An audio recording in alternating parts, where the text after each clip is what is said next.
Henrik mentioned that Mortal Online 2 may eventually get a religion system, and that players are welcome to suggest ideas. So I would like to propose something deeper than simply choosing a god and receiving a passive buff. This idea is about making religion a living part of the world, connected to politics, PvP, crafting, economy, guild wars, espionage, and long-term player conflict. The core concept is simple. Religion should not just be a menu option. It should be a force created, fueled, and controlled by players. What is an egregore?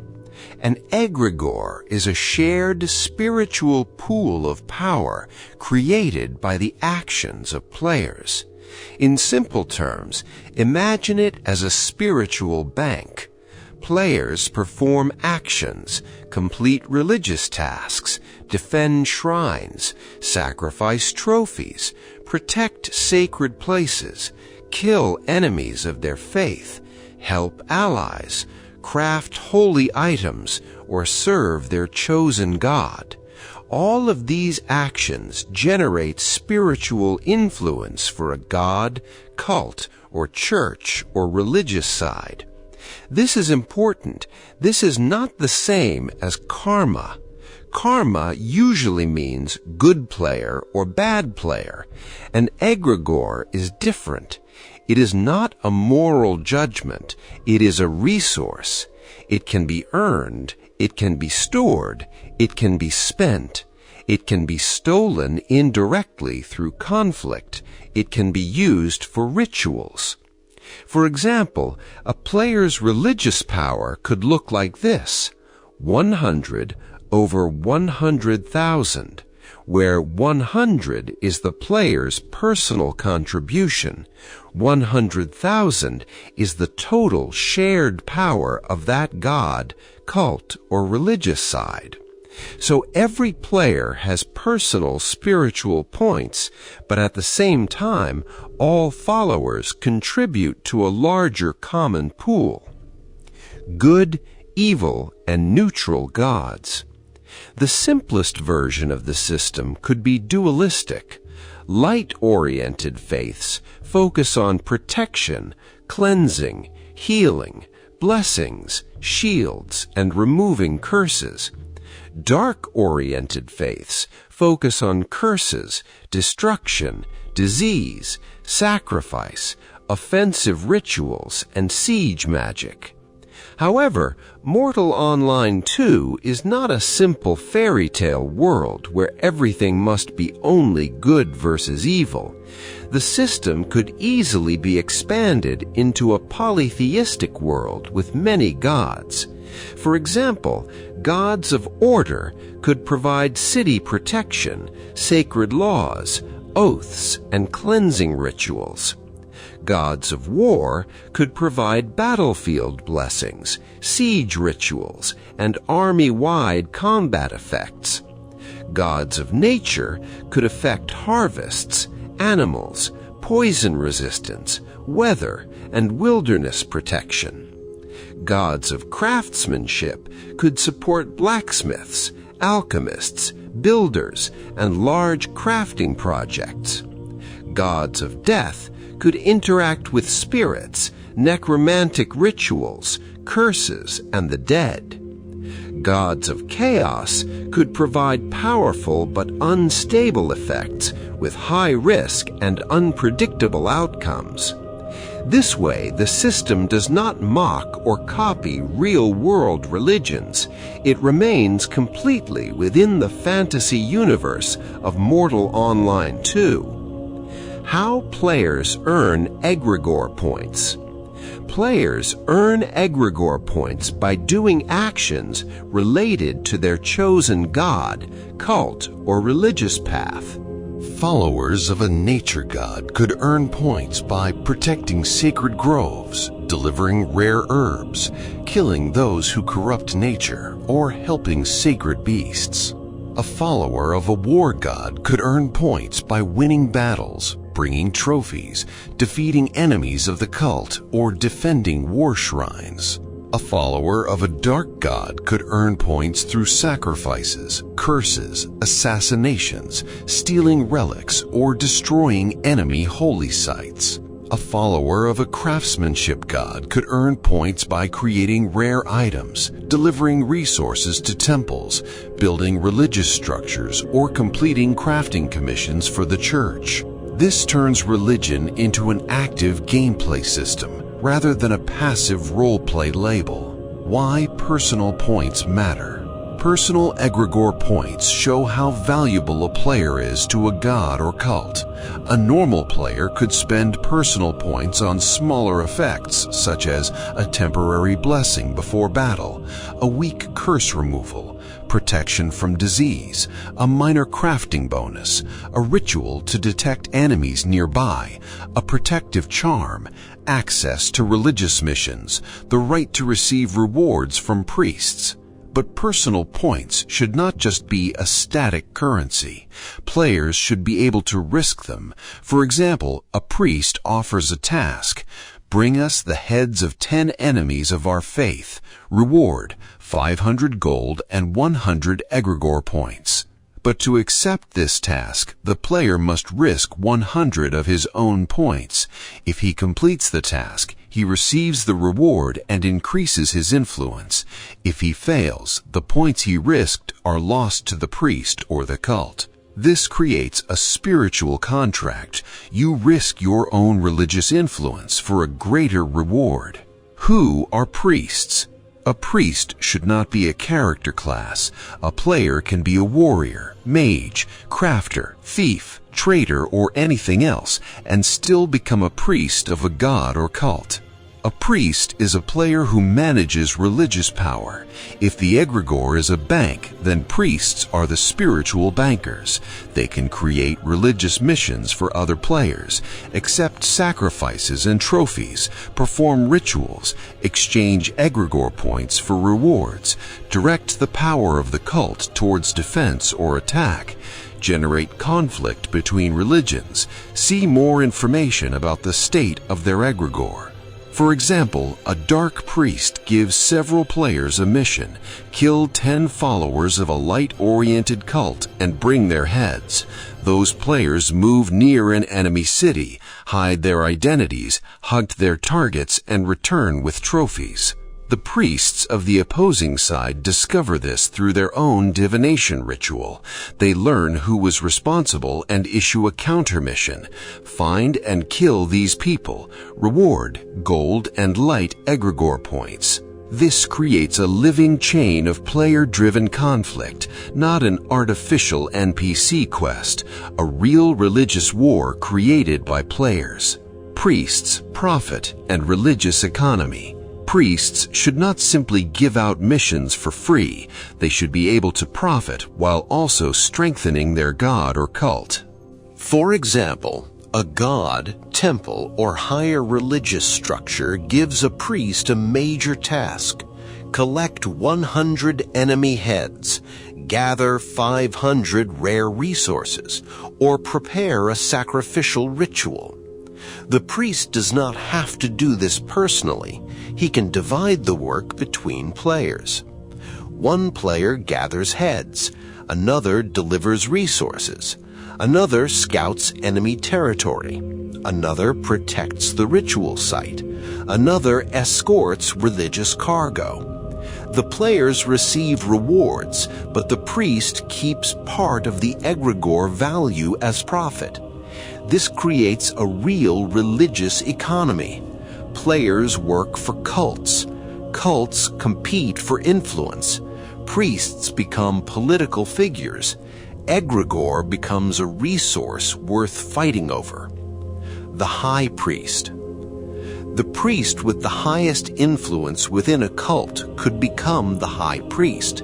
A high priest is the player who gains access not only to his own personal points, but also to part of the shared egregore. only the high priest can start grand rituals, but this must come with a serious cost. When a high priest spends the shared egregore, the entire religious side loses part of its common power. All followers are affected, and the high priest loses more influence than anyone else. This is important for balance. One player should not remain the high priest forever just by reaching the top once. If he uses too many grand rituals, he weakens his own position, and another priest may eventually overtake him. So the high priest must think carefully. Is this ritual worth it? Is the war important enough? Should we spend our power now or save it for a greater threat? Grand rituals. Grand rituals are not normal spells. They are massive events that can affect cities, regions, armies, sieges, or entire territories. Examples of dark or aggressive rituals: a curse over a city, a plague in a region, fire rain during a siege, an earthquake that damages walls or structures, a fog of fear that weakens enemies, a mass skill curse, a ritual that makes resurrection harder in the area. Examples of light or defensive rituals: a sacred shield over a city, cleansing a region from curses, protection from plague, blessing the defenders of a city, strengthening walls during a siege, sacred light that reveals hidden enemies, mass curse removal. Examples of neutral or utility rituals: a blessed harvest season, improved crafting inside a city, protection for trade caravans, blessing of hunters, stronger tamed or dominated animals, faster resource regeneration, temporary weather influence. The key rule is this: every powerful offensive ritual should have a defensive or counter ritual. If one side prepares fire rain, another side can prepare a sacred dome. If one cult spreads plague, another cult can perform a cleansing ritual. If one war god strengthens an army, a god of order can strengthen defenders. This creates a religious Cold War. Both sides may have terrifying powers, but nobody wants to spend the shared egregore first unless there is a truly serious reason. Grand rituals should not be instant. A grand ritual should never be a simple button press. It should take time, several hours, one day, or even a full week for the most powerful rituals. When the high priest starts a grand ritual, he should be tied to a ritual location. He cannot simply hide safely in a menu. If he logs out, his character remains in the world. If enemies find him, they can interrupt the ritual. If allies want the ritual to succeed, they must protect him. If enemies discover the ritual, they can organize a raid. This creates real gameplay. Not we clicked a button and your city got cursed. Instead, it becomes an event involving scouting, defense, spies, counterattacks, ambushes, diplomacy, and war. The secrecy of the shared egregore. Not everyone should be able to see the total egregore pool. Normal followers can only see their own contribution. Priests can see more information. The high priest can see the full state of his own egregore. The enemy side should not know exactly how much power the opposing cult has stored. They can only guess. For example, a dark cult may already have enough egregore to curse an enemy city, but the light cult does not know whether the ritual is ready, so they must use spies, scouting, counter-rituals, and political pressure to prepare. This adds mystery and tension. Betrayal and espionage. Players should be able to change allegiance, but it should have consequences. For example, joining a destructive cult may be easy, but returning to a protective or lawful cult should be extremely difficult. However, players should also be able to secretly spy for another side. A player could reveal the location of a ritual, leak information about stored egregore, sabotage religious missions, pretend to serve one god while helping another, lead enemies to a hidden priest, disrupt supply chains for a ritual. This fits Mortal Online perfectly because the game already thrives on trust, betrayal, politics, and risk. Worshipping multiple gods. Players could worship one god or several gods, but this should also have consequences. Some gods may be compatible. For example, a god of nature and a god of hunting, a god of craftsmanship and a god of trade, a god of order and a god of protection, a god of war and a god of honor. Other gods may hate each other. For example, a god of nature may hate a god of destruction. A god of order may reject a god of chaos. A god of life may oppose a god of death. A god of craftsmanship may despise a cult of pure destruction. If a player worships multiple compatible gods, he gains access to different options but earns points more slowly. If a player tries to serve rival gods, he may receive penalties, lose trust, or become suspicious to both sides. This creates a real choice. Become a devoted follower of one god and gain stronger influence, or become a flexible but weaker follower of several divine powers. Why this would be good for Mortal Online too. This system would create a lot of content without the need to constantly add new dungeons. It gives meaning to PvP. It gives work to crafters. It gives power to politicians. It gives goals to guilds. It gives value to spies. It gives importance to religious territories. It creates conflict not only over resources, but also over faith, influence, and power. Most importantly, the players themselves fuel the system. If followers are active, their egregor grows. If a cult becomes weak, its power fades. If priests are smart, the cult becomes dangerous. If a high priest becomes greedy or reckless, he may lose his position. Simple gameplay example. A dark cult has gathered a large amount of egregor and wants to curse an enemy city. The high priest begins a ritual inside a hidden temple. The ritual will take 24 hours. His guild protects the temple. Scouts watch the roads. Followers bring sacrifices and resources to support the ritual. But the light cult has a spy. The spy reveals the location of the ritual. Now the light priests begin preparing a defensive dome over their city, while a military guild organizes a raid to interrupt the dark ritual.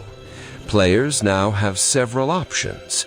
Attack the temple and try to kill the high priest, defend the city and gather points for a counter-ritual, intercept caravans bringing ritual resources, hunt lesser priests to weaken the cult, ask neutral gods of craftsmanship or nature for support, send spies to discover what ritual is being prepared.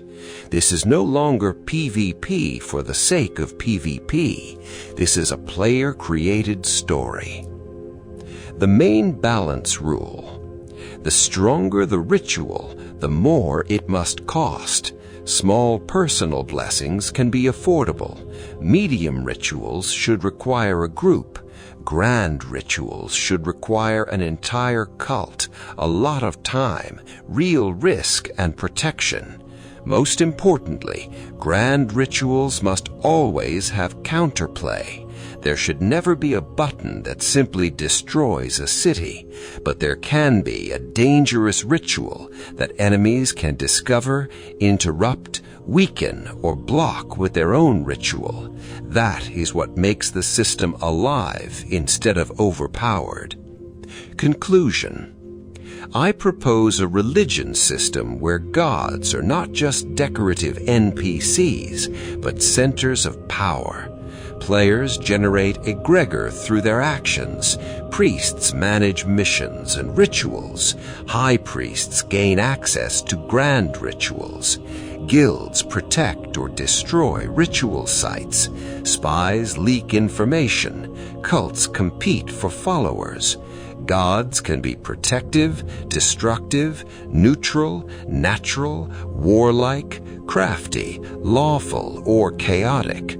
Such a system could bring religion, politics, economy, PvP, diplomacy, and mysticism into one living mechanic. And most importantly, it would not be created only by the developers. It would be created by the players themselves.